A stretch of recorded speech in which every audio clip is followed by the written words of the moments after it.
everybody, welcome to the Ronline Report. Our guest today, I saw him up at the Toronto show where he took second in classic physique, very close second to Terrence Ruffin. And then a couple weeks later at the Vancouver Pro, he scored his first victory. And this is his first year as a classic physique pro. His name is Khaled Chikhaoui. Did I say that right, Khaled? Yeah, Chikhaoui is the last name. Khaled is perfect. DJ Khaled. Okay, so that's how we know your first name from already. So you're actually originally from Tunisia, correct? Yes, that's correct. I was born there, and then I moved a little bit everywhere in the world. Tunisia, I wanna say to all the Star Wars fans out there, you know Tunisia as Tatooine, where Luke Skywalker was from. So yes, Anakin Skywalker, yeah. Yeah, definitely. Yeah. So, I don't know if you ever you didn't live in that area with all the canyons and all that stuff, right? No, I live in the city, like downtown, but I did visit everything in Tunisia. So you've lived all over the place. You spent 9 years in Italy, 5 years in Egypt, and you lived in 2 different United States, Tennessee and Georgia. How did you end up in Montreal, Quebec, Canada, of all places? Montreal, it's the second language here is French, or first language, whatever. I mean, how you see it, but it's bilingual, and I'm also bilingual, at least. Oh no, much more than that. We'll get into that. You're gifted with the languages. Go ahead, though. But yeah, so after I moved to the United States for my undergrad, I kind of sensed that I should move away from the States just because of everything that was going on with 9/11 and whatnot. Yeah. And Montreal was like very attractive to me because of the French language, and they had really good school system here. So I came for my master's and stayed. So you have your degree in what is it? Computer science, computer engineering. You have a couple degrees, don't you? Yeah, that's right. I did my undergrad in the States, the computer science and mathematics. Yeah. And then I moved here to Canada, and I did my master's in software engineering. Yeah, this is neither here nor there, but you talked about 9/11 and everything. You know, I didn't realize how bad it was, and obviously firsthand I don't know, but my daughter is married to a young man from Lebanon. And when he first came here, he's got an engineering degree. He's highly educated, but he had to work before he got settled in his green card and all that. He had to do things like construction, and he was getting a lot of flack from people. They were calling him ISIS, and he ended up having to get in a fight with one of the guys at work. So yeah, that's America. I know America sucks toward people of Middle Eastern descent these past few years. Is it a lot better up in Canada? Well, actually, I'd like to correct something. The reason that I mentioned 9/11 and whatnot is not really because of the people. Oh. I love American people. I had really good interaction with them, and we got along just fine. No problems, no racism whatsoever. Yeah. But, in terms of finding a job and going through all the process to get your visa and then stay longer there, or maybe one day get the citizenship, it was kind of like very, very difficult for me to visualize that. And Montreal had like a really good immigration system, so I took advantage of that to come here and get my dual citizenship. Okay. To answer your question about like racism here and everything, or not even racism, just like differences and calling people names. There's a huge variety of people here, many cultures. It's like a melting pot. So you have Italians, Arabs, all kinds, you name it. So you kind of find your way around here pretty easily. You don't seem like the odd one out. In America, we call ourselves a melting pot, but people seem to kind of forget that when it's convenient, you know. But enough about that. We're not going to make this a political tirade. Tell me how you got into bodybuilding, weight training, and all that originally as a kid. Yeah. So when I was very young, I had trouble eating. I never really liked to eat. I was very, very skinny. And my brother was very active, and he was into sports, martial arts, soccer, whatnot. So he was always trying to encourage me to like go to the gym or be active. And years later, I kind of took up on him and went with him to the gym. And a few months later, my body really reacted well. I was more hungry. I felt a lot better. So I just kept on going, And here I am, 10 years later. So was that back in Tunisia that you started training? Yeah, very little, like around 19 years old. That's when I started. Then I had like a hernia because I got into it too fast. I started lifting all kinds of heavy stuff, and then I had like an inguinal hernia. So then I had to do surgery and take a few months off. then got back to it when I came to the United States. So what are you, 29, 30 years old right now? 31. They're 32. Yeah. It's hard to remember, isn't it? I always have to think about it too. Stay close to the 30. So when did you know, most pros that I've ever talked to, they develop, they get results that other people just don't get. And there's a point pretty early on where they realize that they're different from everybody else in the gym around them. At what point did you realize that, wow, I'm actually building muscle at a greater rate. I'm looking different than everybody else is. When was that for you?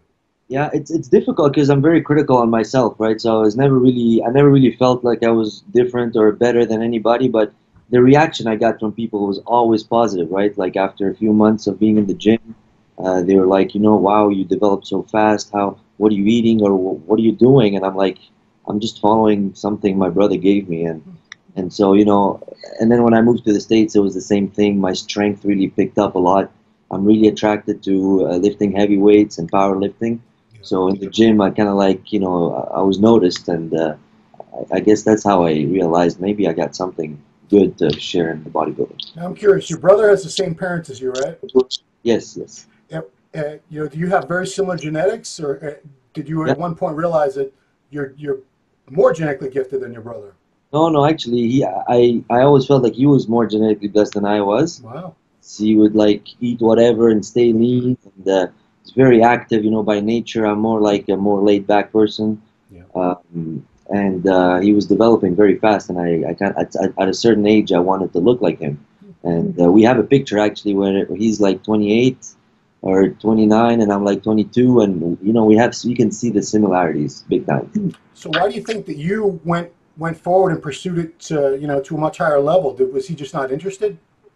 I mean, he's still into it. He's a personal trainer. He owns a gym in Toronto right now. Oh, okay. I guess he's busy with life and business, and I guess I was surrounded with the right people that took me to a first competition, and I was it's the environment I was in the States that really got me into it a lot more than him. So you actually started competing when you were living in the USA, correct? Yeah. I competed there like for some natural shows, INBF.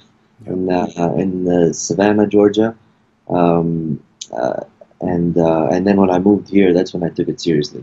Okay, what was your experience like? Because you only get one first show. It's always like it's kind of a breakthrough moment for most bodybuilders, where it's a make or break. Where most guys either that's it, they know that they want to keep doing this, or they're like, that was interesting, but I'm not doing this ever again. How did you know on that first? What was it about your first contest that you knew you wanted to keep doing it? And my first contest was in Savannah, Georgia in 2008. I had a bunch of friends, people in the gym that were telling me I looked great and whatnot, but there was like one guy that didn't believe that I was not taking anything, and he was like, I put you to a challenge. There's a show in 8 weeks. Just go do it, and it's a natural show, so you'll be tested. Yeah. I took on the challenge just because, I like challenges, but I never had even thought of putting like a posing trunks before. And it was all like an experience, and that's it. So I went to that show. I had a lot of people help me. It was awesome. I loved the experience, and I got second place. And that's I guess what got me, because I was like, well, what can I do to get first place? And then I tried again, and I like the fact that you have a date and a goal, and you put everything into it to try to get better than the previous one. So that really got me into it. I hope that guy apologized to you later. Did he? Yes, he did. Oh, good. Okay. I like hearing when the stories come full circle like that. Yeah. So let's see. So you started competing in 2008 or 2009.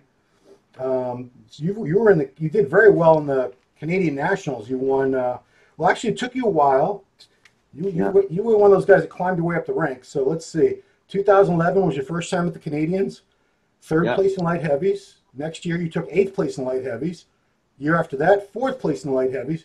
2014, you finally won the light heavyweights, but because it's Canada and they don't give out pro cards like M&Ms, you didn't get a pro card out of that. So 2015, you took off and grew into a heavyweight. Was that your intention, was to move up a weight class where you knew mass was what you really needed? I'll backtrack a little bit to just answer a previous question also. Like when I came to Canada, I moved right in the middle of a prep that I was going to do in Savannah. Okay. And so I came here. I was like in my own. I decided I was gonna keep on doing the prep and go back to Savannah just to travel to do the show, right? Yeah. Uh, and then I walked into Pro Gym here, which is like the biggest gym, I guess, in Canada. It's Yeah. really big, and there's a lot of pros. And my friend from Savannah was kind of helping me out a little bit. And then some guy here, again, he looked at me, and I was like about 4 weeks out from the show, Savannah show, and he told me, "You're late. You're not doing good." You're I'm like, behind. so you're behind, yeah. Yeah. So it kind of really got me freaked out. I called my friend from Savannah. I'm like, "Dude, what the hell? I thought we were on track," and he was like all, upset because he's like, "Dude, I know bodybuilding. I see you, and you're right there." So he's like, "Go to the biggest guy in the gym, or like the one that looks like a bodybuilder, and ask him what he thinks about what you look like for 4 weeks out." So I don't know if you know Gregory Ulysse. Of course I know Gregory. Come on now. Don't be ridiculous. So Greg, I walked in here on a Sunday, and I asked him basically, "Hey man, do you mind? I need to ask you a question. I want to know if I'm ready for the show in 4 weeks." Yeah. He looked at me, no comments. He's like, "You're ready. You're good." No like overexcitement or whatsoever. Yeah. And I guess I called back my friend. I was like, "I guess we're on track." Next morning I came, and Greg was there at 8 o'clock in the morning. He's like, "Come to my office, let's talk." And he's like, "I think you can do a show in 2 weeks here in Canada. Forget Savannah. Let's get you to nationals, right?" So I'm like, "Shit, that's good." So he's like, "I'll help you a couple weeks. Let's just try it right along, and then let's see how you do." So I did that first show. I won. And then I went and still did Savannah just because all my friends and family were gonna go and be there. Yeah. I won that one too overall. Then I came back here, and Greg was like, "Come on, you have to keep going. Let's do provincial so you qualify for nationals." Yeah. So that was the goal. Basically, I came to Canada first year, and I did win, and I qualified for nationals. So I can't. So you were living in Canada, but you were going to go all the way back to Georgia to do it, and you did. You went back just to do Yeah. a show. Wow. Yeah, I did. I mean, I committed to it, and I told my friends and everybody, so I still went and did it. Yeah. Uh, Yeah. Greg's the guy who's actually always. He was the one that bugging me. He said, "You got to see this guy." He sent me pictures of you, and I don't know if you remember. We met. He's the one that back. He was with you backstage at the Toronto Yes. show. Toronto, yeah. He showed me the video when you talked about me at Toronto show. Yeah. He's a really cool guy, man. Good dude. He's an IFBB pro. Everybody, Gregory Ulysse. In case you didn't know, I've been in touch with Greg. Geez, probably like 10 years off and on. Yeah. He's still living the same passion, same guy. I'm going to throw this out there because I'm amazed at how many languages you speak. I'm always amazed because I speak English and some real half-assed Spanish. So Okay. you speak a couple different dialects of Arabic. You speak the Tunisian dialect and the Egyptian dialect, right? That's right, yeah. I'm curious. Would you be able to understand the Lebanese dialect? Yes, because it's very similar to Egyptian. Okay, because that's what I hear him talking to his family on the phone all the time, or Skype. Yeah.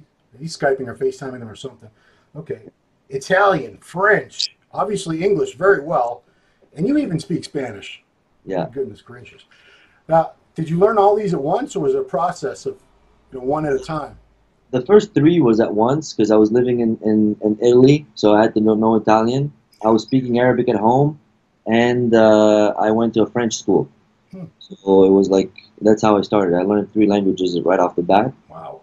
The other 3, I moved to Egypt after my high school. Right before high school. Yeah. And I had to learn obviously that dialect. It was it's similar roots, right? So it's still Arabic, but I don't think an Egyptian can understand a Tunisian. And then the Spanish. It was like when I went to Maryville College in Tennessee. My roommate was from Bolivia, and he couldn't speak really well English, so he kind of like. I spoke to him in Italian and English, and he responded in Spanish. And after 4 years, I kind of picked up very well.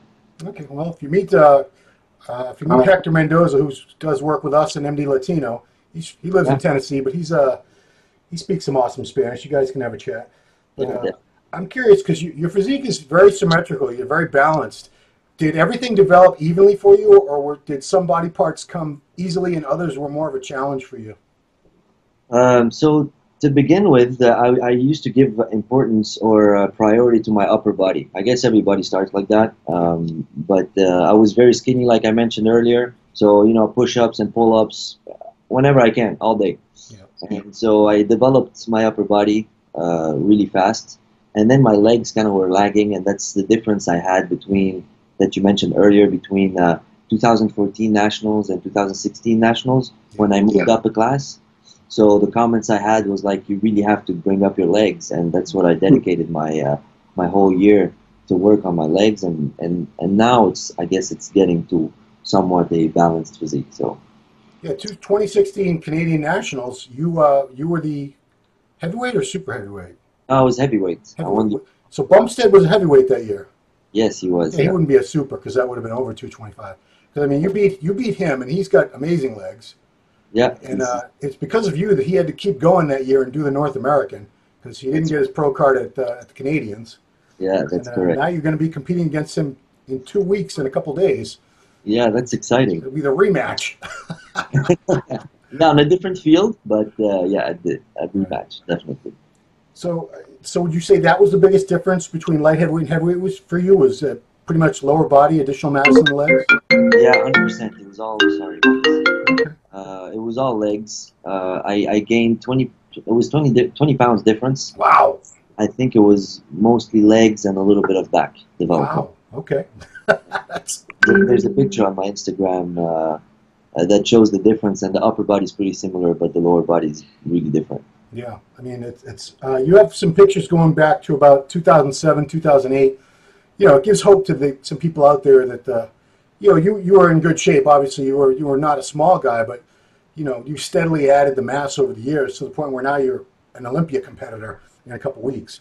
So it's always good to see people that just didn't blow up like Rami, 100 pounds in his first, whatever. Right. The legend of Rami. I don't know how much of it is true or not. But so you turned pro in 2016. At that point, they already had a classic division. It was in its infancy. It was first year. But Yeah. you turned pro as a bodybuilder. And 2017, oh no, sorry, you went right from Canadians to the Tampa Pro, which was how many weeks apart were they? It was 2 weeks, and it was like a bet with my coach. He told me he was really confident that I was going to win nationals. Yeah. I guess like you mentioned earlier, we worked together for 4 years at nationals, 4 different years. Yeah. We got second and third and first. So he was confident of the package that I brought at around 4 weeks out, and he was like, "I think we're gonna win, and if we do win, you're gonna have to go do a show right away in the 212," which was Tampa 2 weeks later. And you had the unfortunate luck of being in the same show as the first. That was the pro debut for the Yeah. 212 of Ahmad Ashkenani. Right. Oh yeah, that was crazy seeing him there. I was like, I don't belong here. I mean, I think a lot of people would feel that way standing next to that guy, obviously. But what was it like for you as a 212? I mean, were you looking around and thinking, I need to be a lot bigger for this, or did you feel like you fit in as a 212 bodybuilder? So actually, at that show, it's very interesting because one of the judges ran to me after after prejudging, and he told me, you should do classic. That's exactly what we're looking for. But like you said, it was like still early stages of classic. The weight was very, very low for my height, and I wasn't still confident with doing the move. I was still bodybuilder at heart. So, but to answer your question, yeah, I felt like I was a heavyweight, right? So I was 215 at nationals. Yeah.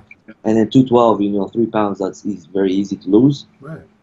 But I still felt like I was lengthy compared to people that were like 5'2", 5'3", that were against me. Yeah. So that's the problem. I don't think I could have ever, done so well in 212 just because of my height, right? Because I'm too tall for it. How tall are you, Colin? Like 5'8.5". Yeah, that's like a giant for a 212. Exactly. So even when you look at the pictures, I'm always like one head higher than one. So that's when Ross, my coach, was telling me, you kind of have two choices. You either move up to the open bodybuilding, or we go to classic. And was that a tough decision? Did you really have to think about it for a while? That same year, I guess in 2015, they added the weight, so that made a little bit more sense to me. I really loved classic, but at the beginning, it didn't have that much prestige, like. I mean, I was on stage with people that I admired for years, as a 212 competitor. Right. And in the classic, I felt like it wasn't big enough yet. But now in 2 years, it kind of blew up. So now I see the prestige and the talent is coming to classic, and So now it made it a lot easier for me to make the decision and move to classic. Because that had to be fairly recent. Because last year you did another 212 show, the Vancouver Pro that you won this year as a classic physique competitor. You entered last year as a 212, correct? Yeah. So you know the prep for the Tampa Pro was not really a prep for Tampa as a 212. It was like a national, and then we kind of took a bet and did the 212 in Tampa.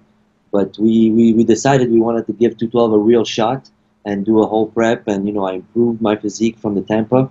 Yeah. I got 8th against I think 6 Olympians. But again, you know my height played a role on me, and that's when I decided to move to classic. But yeah, I won it this year as a classic physique. A year later. Your weight limit for classic, I mean, they keep bumping it up. I hope they're done bumping up the weights, but it's now 200 pounds for a 5'8.5" person for a pro. Yeah, at 200.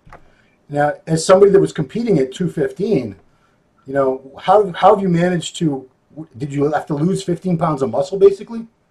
That's what I thought, and it was really stressful for me, and that's what kind of I didn't want to do the classic because of that. Actually, 3 things I didn't want to do classic for: the fact that it was called classic physique. Yeah. I wanted it to be bodybuilding. You know, we're all bodybuilders. Right. The shorts, I felt like, you know, it's covering most of the detail on the upper leg and the glutes, and I'm like, why are we doing this? And then the weight was too low for me. But they bumped it up to 200, so at least the weight made sense. Yeah. And I felt like I was going to have to lose 12 or 15 pounds of muscle, but Ross is really good. He's a great coach, and he came up with a different strategy to kind of like get me into weigh-in at my lowest and then, you know, bring up some weight. So on stage, I weighed in at 212, but I was 209 as a 212 on stage. Okay. And I weighed in at 200, but I was on stage at like 207, 208. So it's pretty similar, right? So, so I don't think I lost that much size, honestly. So do you know, some of these guys have talked about in 212 and classic where, you know, you have to weigh in. Well, obviously open does not have to. Yeah. Do you like to have a lot more time between weigh-ins and the actual competition, like 2 or 3 days, if at all possible?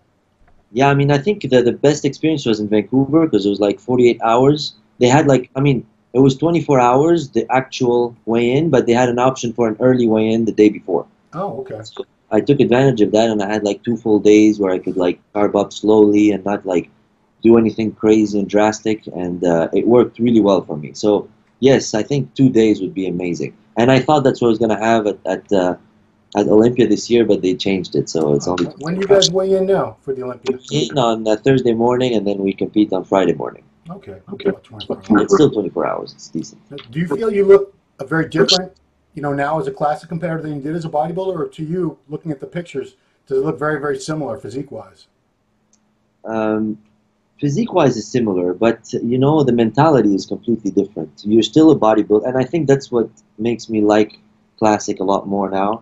It's because, you know, you got into the gym at first and you want to build a perfect sculpture, right? Like Arnold mentioned in his book, The Encyclopedia of Bodybuilding. Yep. You know, you take your picture and you kind of add a little bit of bicep and whatever, and you say that's what I need to improve on. But as a bodybuilder, whether you open or 212, it was like a mass game. You had to gain mass, and it was everything. So if you had a lagging body part, most definitely or most likely it was going to be a bigger version of you with the same lagging body part, right? Right.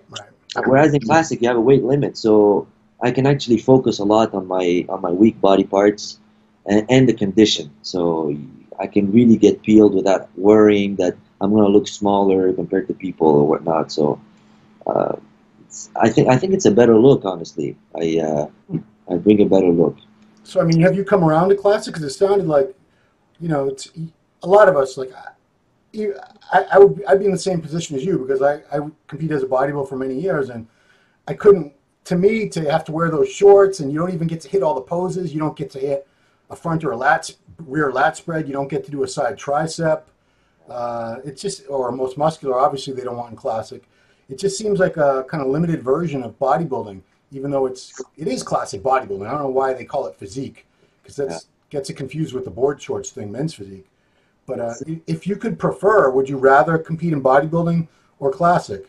I mean, honestly, I think it's the same thing. I think it should be the same thing, right? I think the reason why they created this class, it was because at some point people were playing the mass game, and maybe the fans were complaining that the detail was missing from the 90s compared to the 90s, and the shapes were getting out of whack a little bit because people were having maybe some distensions or whatnot, right? So Classic was made to bring back that look, but still bodybuilding look, right? So I think it should be the same. I think we should have the same poses, and you be judged differently. Just basically, that look that we had back in the 90s and early 2000 or whatever. Like who are the bodybuilders from the past that really inspired you as far as their physiques? My idol is Kevin Levrone. I mean, the guy is everything about him. I really respect, and I've seen all his posing, everything about him. Really, I like him a lot. Sean Ray also, very, very good in his posing and mentality. And then in terms of training, Ronnie Coleman, just hardcore animal type of training.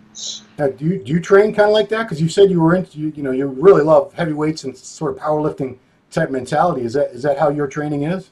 Yeah, exactly. Same as Ronnie Coleman or even Arnold. Arnold was doing kind of a little bit of both with powerlifting. Yeah.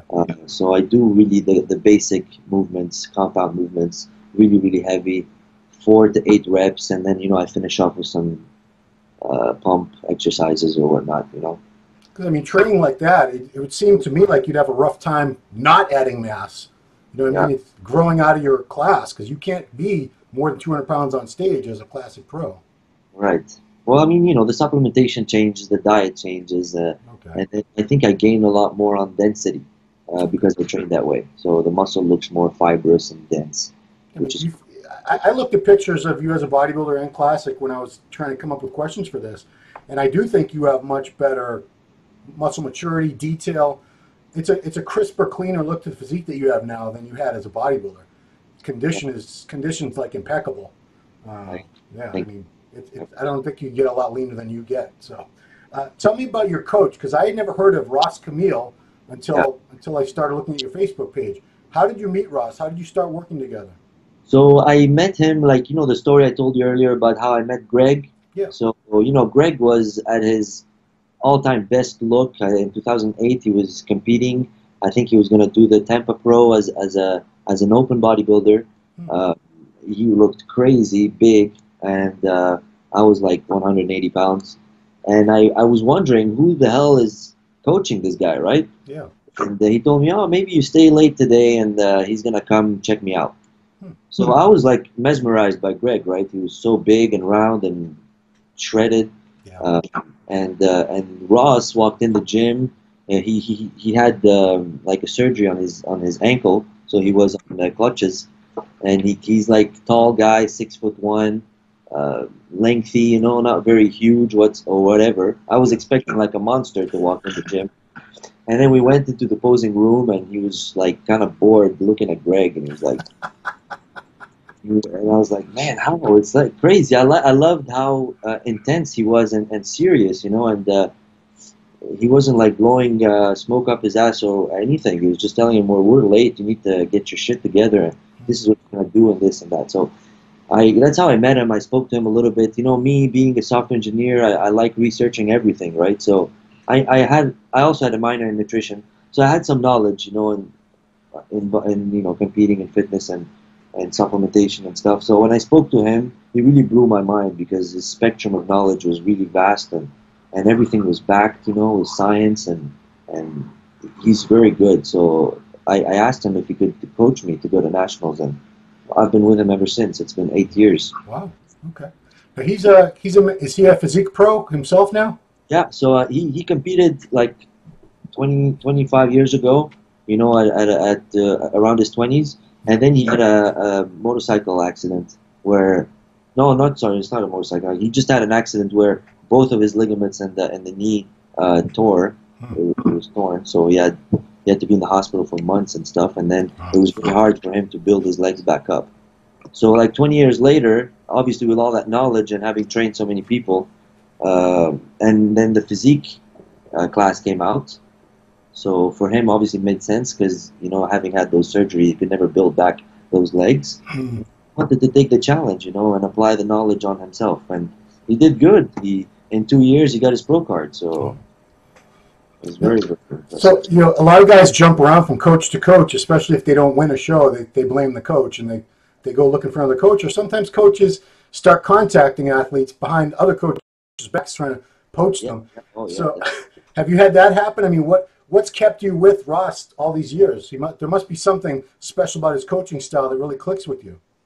I mean, I do believe in, you know, building relationship long term. You know, we get to learn from our mistakes and move forward. So he proved that to me that, you know, if something went wrong, he'd admit it. You know, he's so very transparent. He'd say, I shouldn't have done that, or we shouldn't have done this, but, you know, now we know how your physique reacts for next time. And every time it was better than the previous time. So it's so easy now to get coached by him because I know the process, I know the formula. And I'm just like a robot, you know, we just see each other once a month and I know exactly what I need to do. And he knows exactly how my body would react to certain things. So for sure, you know, along the way, you're wondering, what would this coach do with me, or what would this coach do with me, right? But Right. Yeah. I'm so skeptical and so worried about health. And for me, somebody to gain my trust, he has to be pro health 1,000%. So I think that's what kept me with Ross. He's so pro health, it's incredible. So I have like a doctor with me, backing me up on everything I do, just to make sure, you know, my health is impeccable. And that's important to me. I mean, when you were competing as a 212, did you ever get contacted by any coaches who said, you know, I could make you into a great open bodybuilder if you just get with me and we can work together for an off season. I'll put 20, 30 pounds of muscle on you. Did that ever happen? A couple people. I don't want to mention any names, but no names. No names. yes, definitely, it came on the table. But you know, I guess I felt like, what are they gonna do that's so different, right? I mean, it's probably, I mean, simple. If you understand the basis of bodybuilding and fitness and nutrition and supplementation, there's nothing really miraculous that they can do except for doing more of whatever you're doing. Anabolic chicken. Yeah. Yeah, exactly. So now that you've been successful in classic physique, you took second, then you won a show. This is your rookie year as a classic pro, and you're already headed to Olympia with a win. That's pretty amazing. You've had some time to really think about the division and what it represents. You know, why do you see this division as being so popular and blowing up the way it has? Why do you think it appeals to so many more people? Because when I talk to young people now, they all talk about aspiring to be classic physique pros. I don't hear too many of them at all saying, I want to be an open bodybuilder anymore. It seems like everybody wants to do classic. Why do you think that is?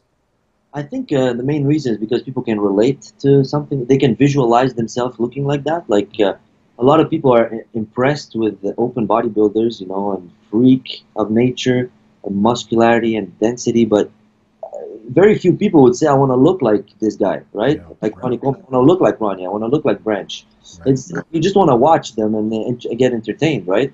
Sure. But classic physique it's something that I guess a lot of people would love to look like, you know, and it's something attainable. It's something, I mean, not easily attainable, but attainable, and they can see it happening, and they can actually it motivates them, because the other one kind of looks like it's impossible to get there.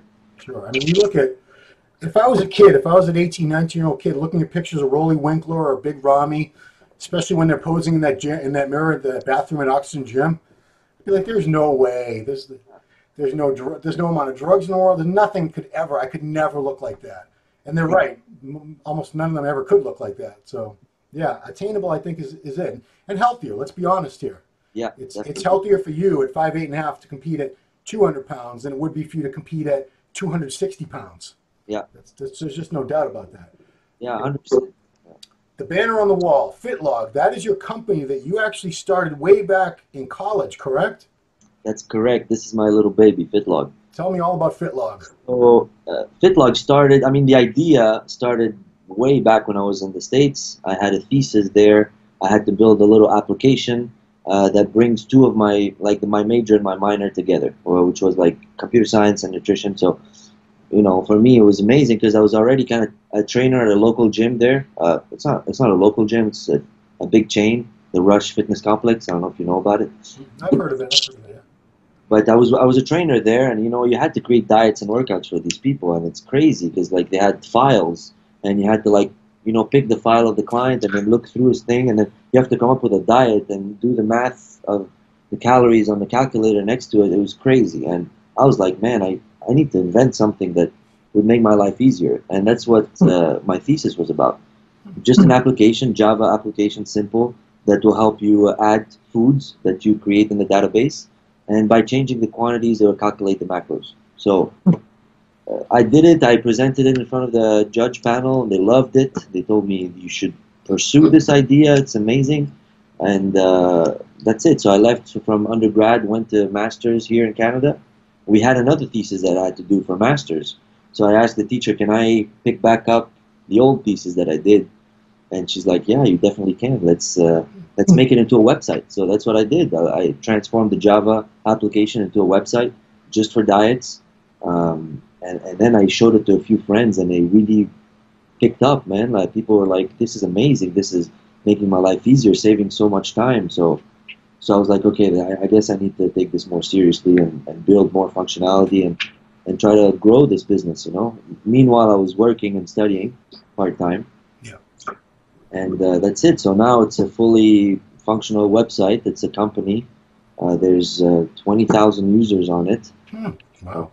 And it keeps on growing. And basically, it's a tool for coach, trainer, guru, whatever, to create diets, workouts, supplementation protocol, photo albums, like to keep track of their progress, their weight strength when they train.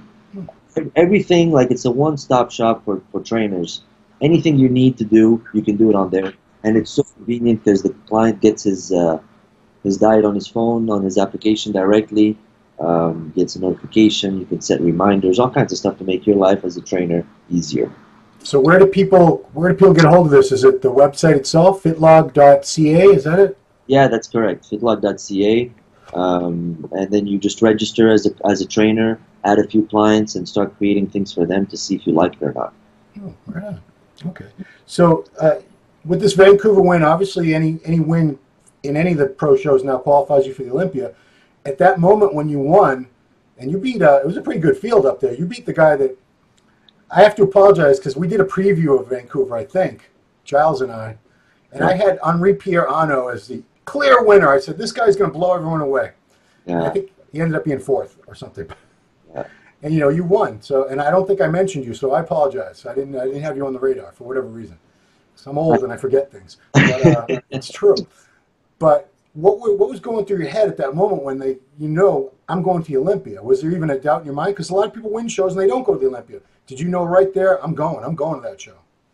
I mean, you mean before I won? No, when you won. When you won, you were announced the winner.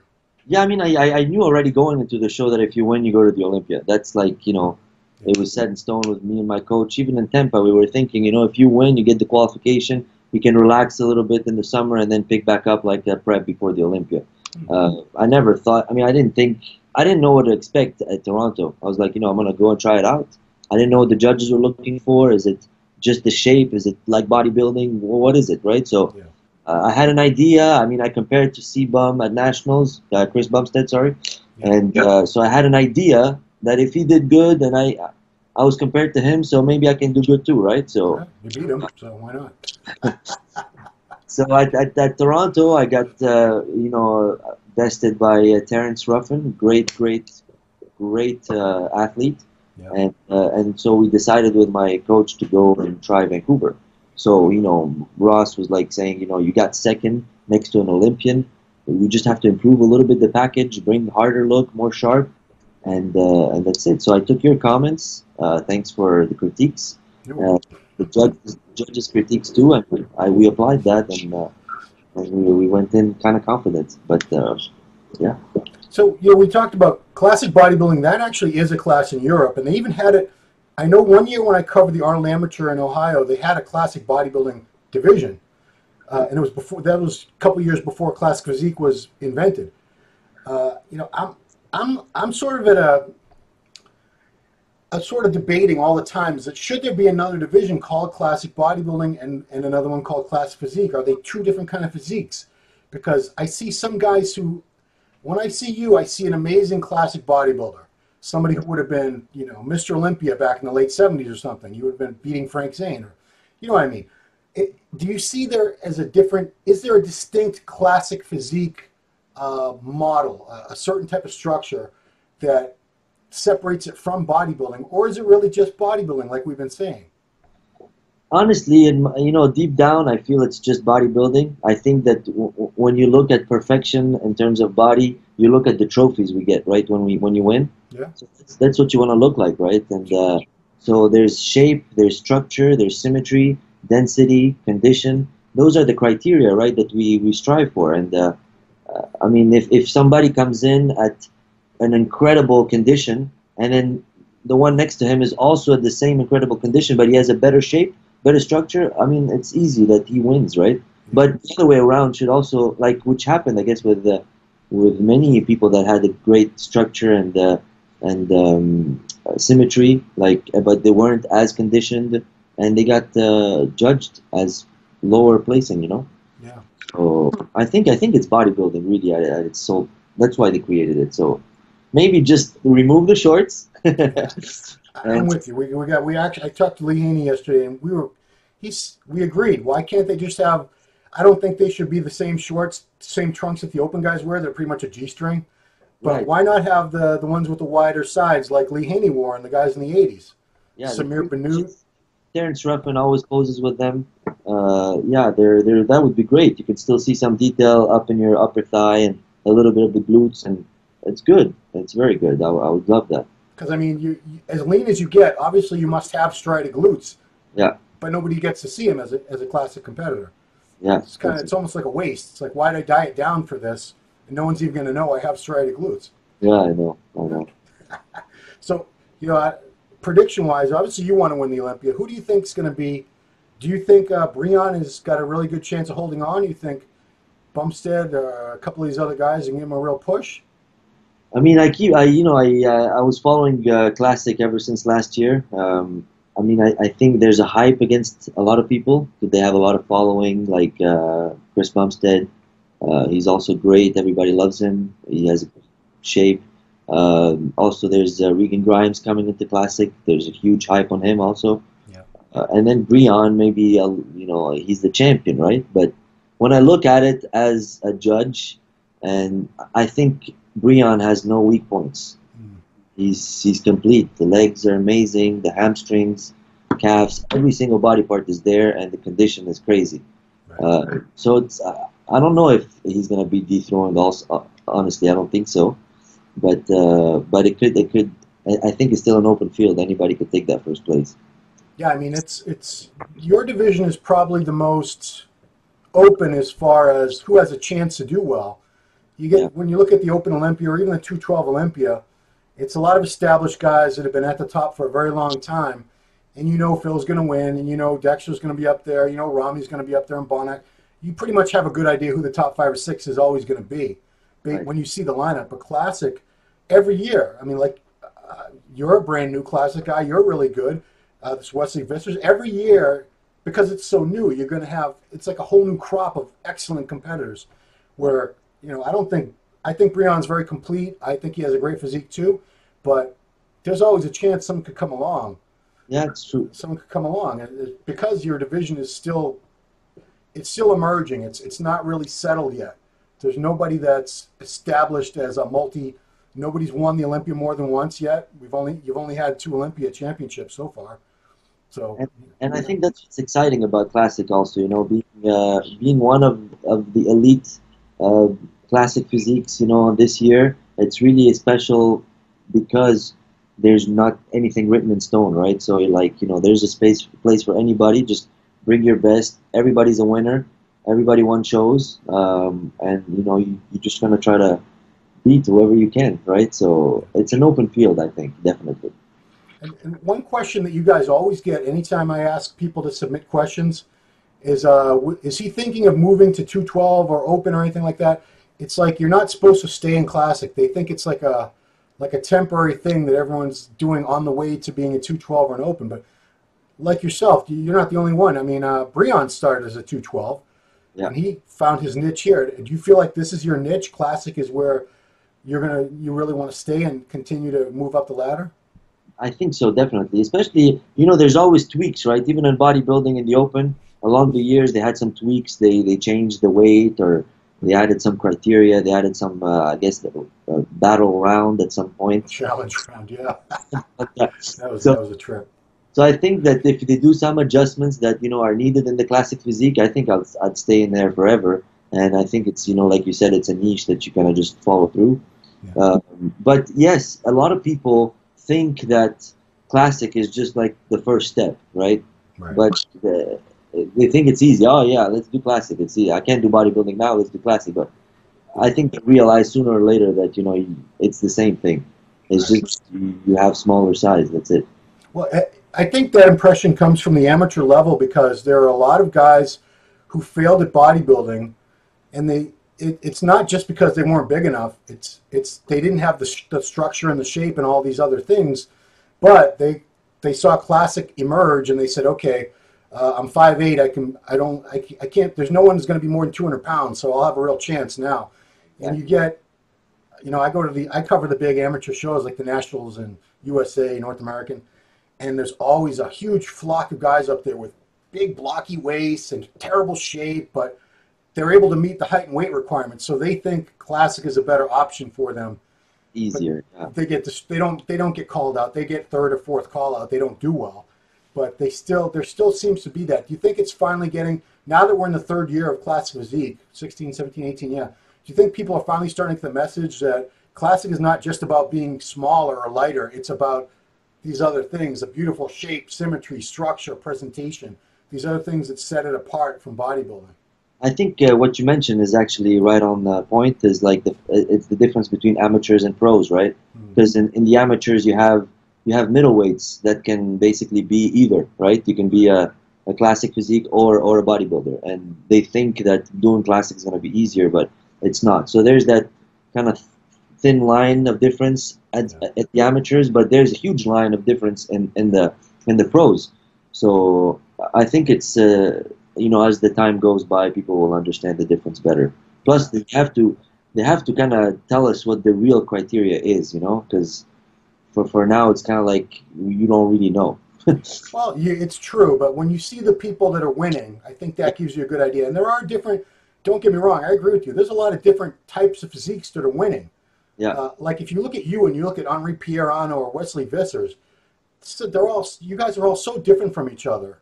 Right. I would hate to be a judge, honestly, but it's still a consistency with small waists, wide clavicles, nice shape, small joints, really good presentation, really good condition. There are some things that are always consistent, even though I know they're still trying to figure it out. It's still something that's not set in stone yet. But I can't tell you how many people I talk out of doing classic. Yeah, that's good. Because guys, they want to do it, and you know, because maybe they're tall and they're not that big. I say, there's nothing classic about your physique, dude. You're going to embarrass yourself. You're not going to do well. I think the judges, though, they know what the criteria are, and they're doing pretty good.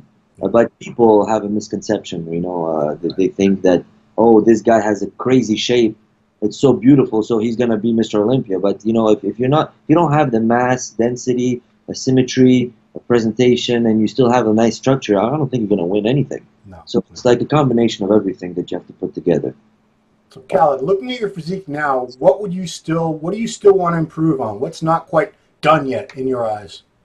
For this year, or you mean like in general? What do you, before your physique is completely as good as you think it's ever going to get, what still needs to change? I don't think that's reachable, what you just said, but you know, I know what you mean.